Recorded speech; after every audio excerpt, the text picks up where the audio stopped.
Essentials Part 2. Thank you for visiting our Capacity Building Hub. This is the third video of a 5-part series about proposal writing. Quick recap. We found out how to write about the applying agency profile, executive summary, and management systems. Besides the executive summary, these parts tend to be consistent information across the board. Now, we reach to the part of the proposal where you have to tailor the document to suit the call for proposal. Let's start with creating project objectives. Project objectives. The project objectives give a concise description of your entire project in 10 to 15 lines by highlighting your beneficiaries, the problem you are addressing, and solutions you are proposing.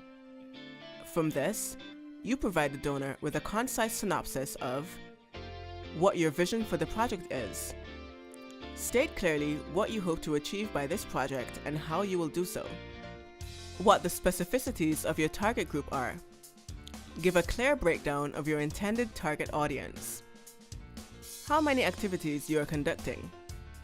State the number and name of each activity you will be conducting.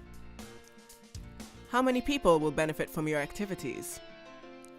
Give a number of how many persons you expect to benefit. Now, we move on to objectives. There are 2 types of objectives: major objectives and specific objectives. Major objectives provide readers with your vision for the project you are implementing. It is a general statement that focuses on your overall intent and planned impact on your beneficiaries.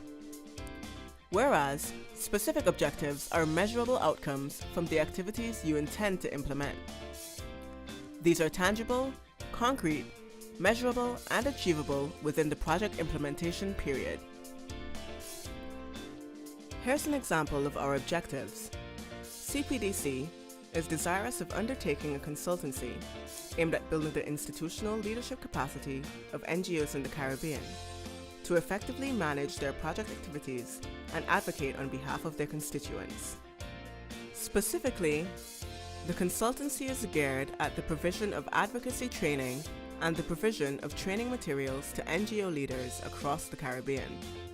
General objective: to improve the institutional leadership capacity of the NGO sector in the Caribbean, to deliver impactful, results-based projects and effective representation on behalf of their constituents by capacity building in the area of policy advocacy.